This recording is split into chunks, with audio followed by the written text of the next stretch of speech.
एक blue line है और एक रेड लाइन है। ऊपर हमारी एक्चुअल लाइन है और नीचे वाली हमारी कंक्रीट की लाइन है। कंक्रीट हमारी यहाँ पे होगी इस निशान पे, और यहाँ पे हमारा फिनिश होके लाइन जो रेड लाइन है ये हमारी फिनिश मार्बल ला के ये लाइन तैयार होगी।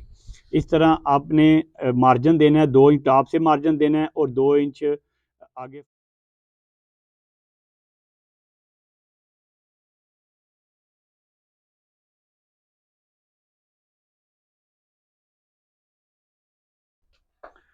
अस्सलाम वालेकुम, उम्मीद करता हूँ आप सब खैरियत से होंगे। आज की वीडियो में हम आपको सीढ़ी मार्किंग करने का तरीका समझाएंगे। हम बड़े इजी तरीके से सीढ़ी मार्किंग करने के बारे में समझाएंगे कि बड़ा आसान मेथड है सीढ़ी मार्किंग करने का, कि सिर्फ आपके पास जस्ट हैंड लेवल मार्कर और एंची टेप होना ज़रूरी है। उसके बाद ड्राइंग के मुताबिक जो हमारे पास डायमेंशन या साइज़ दिए गए हैं उसके मुताबिक हम आपको सिखाएंगे कि सीढ़ी कैसे मार्क करते हैं। सीढ़ी मार्क करने का सबसे पहला असूल ये होता है कि आपने जहाँ पे सीढ़ी मार्क करनी है आपने फिनिश फ्लोर का अपना निशान लगाना है कि कहाँ पे आपका फिनिश फ्लोर लेवल किस जगह पे है।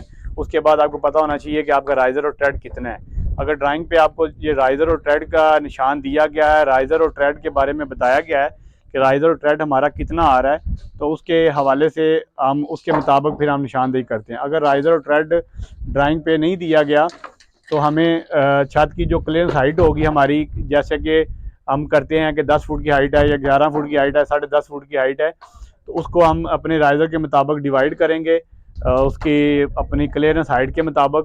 अपने राइज़र और स्टेप को एरिया के मुताबिक हम डिवाइड करते हैं। जब डिवाइड करने के बाद आपको जो भी इसकी एरिया जगह के मुताबिक आपके पास राइज़र और ट्रेड निकल आता है। राइज़र वो होता है कि जो हमारा एक स्टेप बनता है हाइट वाला, जिसके ऊपर हम पाँव रख के ऊपर जाते हैं, उसको राइज़र बोलते हैं। और जिस स्टेप के ऊपर हम अपना पाँव रखते हैं, जिसके ऊपर हमारा पाँव आता है, उसको हम ट्रेड बोलते हैं। राइज़र और ट्रेड का साइज़ जो है वो बिल्कुल सेम नहीं होना चाहिए।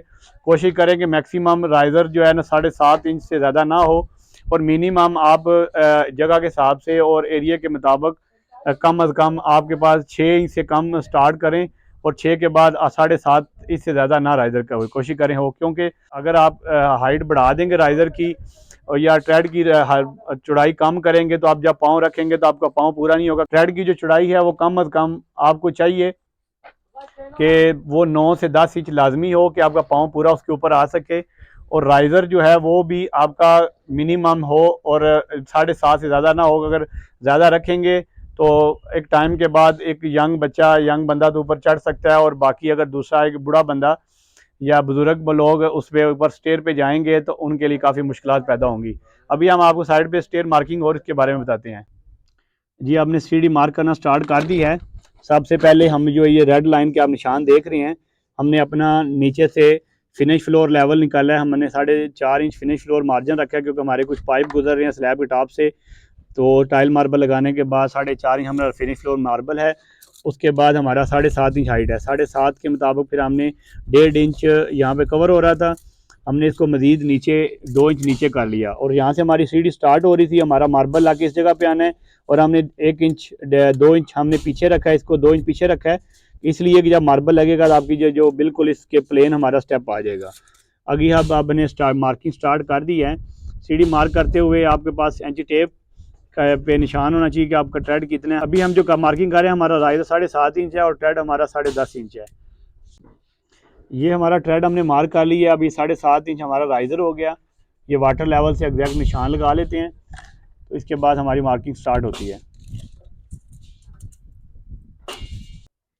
अभी ये बेसिक चीज़ आपको बताने जा रहे हैं कि जब भी आप स्टेयर स्टार्ट करें तो आपका जो एक्चुअल निशान आ रहा है, अगर 9 फुट है, 10 फुट है, या सीढ़ी वहाँ पे जहाँ से स्टार्ट होनी है वहाँ से आपने 2 इंच का लाजमी मार्जिन देना है आगे से, कि टाइल लगने के बाद वो चीज़ ऊपर से अगर आपका राइज़र 4 सूत्र है या 6 इंच है, आपने टॉप से 2 इंच कंक्रीट कवर, ये आपको नज़र आ रहा है, एक ब्लू लाइन है और एक रेड लाइन है। ऊपर हमारी एक्चुअल लाइन है और नीचे वाली हमारी कंक्रीट की लाइन है। कंक्रीट हमारी यहाँ पे होगी इस निशान पे, और यहाँ पे हमारा फिनिश होके लाइन जो रेड लाइन है ये हमारी फिनिश मार्बल ला के ये लाइन तैयार होगी।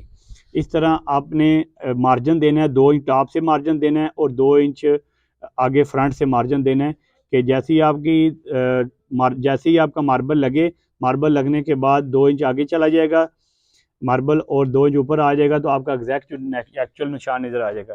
दूसरी बात, जब आप सीढ़ी मार्किंग करते करते जब ये मार्किंग होगी ऊपर आते हैं तो ये जो लाइन है हमारी, इससे आगे चौकी है हमारी। आपकी यहाँ से चौकी जब आप पीछे से मार्किंग करते आ रहे होंगे तो आपकी ये चौकी आपकी इधर से 1.5 से 2 इंच आपकी कम होनी चाहिए, क्योंकि जब मार्बल लगेगा तो आपका मार्बल यहाँ पे आएगा, ये 4 फुट आपकी पूरी हो जाएगी। इसी तरह अभी ये मार्किंग करते हम आगे चले गए हैं, तो ये लाइन जो नज़र आ रही है, अभी दूसरी तरफ जब टर्न करेंगे राइट साइड से तो वहाँ पे 4 फुट 1.5 इंच रखना है आपने, 1.5 इंच ज़्यादा होगा टाइल मार्बल लगने के बाद। वो आपका जिसका जो राइज़र का मार्बल लगेगा, राइज़र का मार्बल लगने के बाद 4 फुट आपका बिल्कुल एग्जैक्ट चौकी पूरी हो जाएगी। जब भी आप सीढ़ी की मार्किंग कर रहे हो तो आपने एक एक सूत्र का ख्याल रखना है कि जब भी आप मार्किंग करें दोबारा एक टेप के साथ अपनी एग्जैक्ट मैशों को चेक करते जाएं। जब आप मैश को चेक नहीं करते हैं, अगर एक एक सूत्र भी आपका फ़र्क आएगा, एक स्टेप एक राइज़र में एक थ्रेड में, तो आपका सीढ़ी के अगर 20 स्टेप हैं तो 20 सूत्र का फ़र्क आएगा। तो इसी तरह स्टेयर बड़ी एक नाजुक और टेक्निकल चीज़ है और इसको बहुत ख्याल से इसकी मेजरमेंट करनी चाहिए।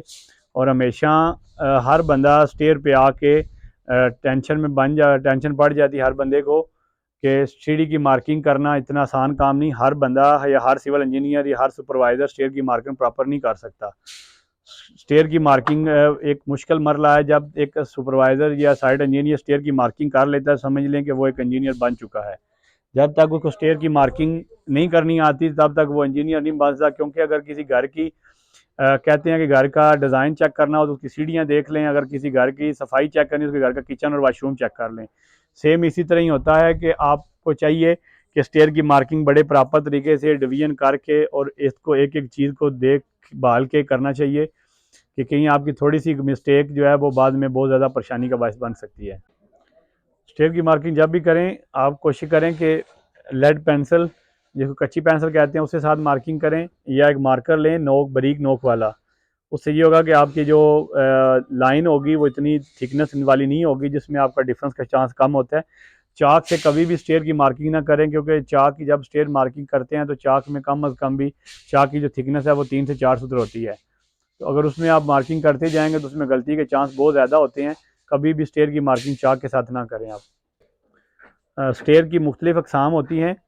एक अकसाम है बिल्कुल स्ट्रेट सीढ़ी जो ऊपर बिल्कुल एक लाइन सीधी सीधी ऊपर चली जाती है। दूसरी किस्म है एल शेप में। हमारी यहाँ पे एल शेप स्टेयर की मार्किंग हो रही है। उसमें ये होता है कि आप एक साइड से ऊपर जाते हैं, वहाँ पे लैंडिंग होती है, लैंडिंग बाद आप राइट मुड़ जाते हैं, तो वो आपको एक टर्न होता है, तो उसको एल शेप स्टेयर कहते हैं। एक यू शेप स्टेयर होती है कि जब आप एक साइड से ऊपर जाते हैं, फिर लैंडिंग से लैंडिंग होती है, 2 लैंडिंग बाद आप वापस टर्न करते हैं पीछे की तरफ, तो उसको यू शेप लैंडिंग कहते हैं। और कुछ जगहों पे आपको कमर्शियल लैंडिंग नज़र आती है कि जो नीचे से टी शेप होती है, कि नीचे से आप एक बड़ी स्टेयर जा रही है, ऊपर से लेफ्ट राइट मुड़ गई है, उसको टी शेप स्टेयर कहते हैं। स्टेयर में एक और टेक्निकल चीज़ भी आती है कि एक स्टेयर आती है जिसमें हम नीचे से प्लेन स्लैब रखते हैं, बिल्कुल प्लेन स्लैब होती है, ऊपर हमारे स्टेप बनते हैं। एक दूसरी टाइप की जो स्टेयर है जिसके नीचे भी जो स्टेप बन रहे होते हैं, सेम इसी तरह उसके ऊपर स्टेप होते हैं, जैसे टाइल मार्बल लगता है उसके सेम दूसरी तरफ बॉटम पे भी इसी तरह ही स्टेप नज़र आते हैं, तो उसको डोगी लेग स्टेप कहते हैं या डबल स्टेयर स्टेप भी कहते हैं। ये आप देखें, ये लाइंस लग रही हैं। और इसी तरह हैंड लेवल को जब भी आप मार्किंग करें तो हैंड लेवल का ये बबल है बिल्कुल ऊपर से सेंटर में होना चाहिए। अगर चैनल को अभी तक आपने सब्सक्राइब नहीं किया तो सब्सक्राइब करें। इस वीडियो को आपने शेयर भी करना है कि ताकि आपको दोस्तों को भी इस तरह की मालूमात मिल सके। नेक्स्ट इंशाल्लाह एक अच्छी वीडियो के साथ मुलाकात होगी। अल्लाह हाफ़िज़।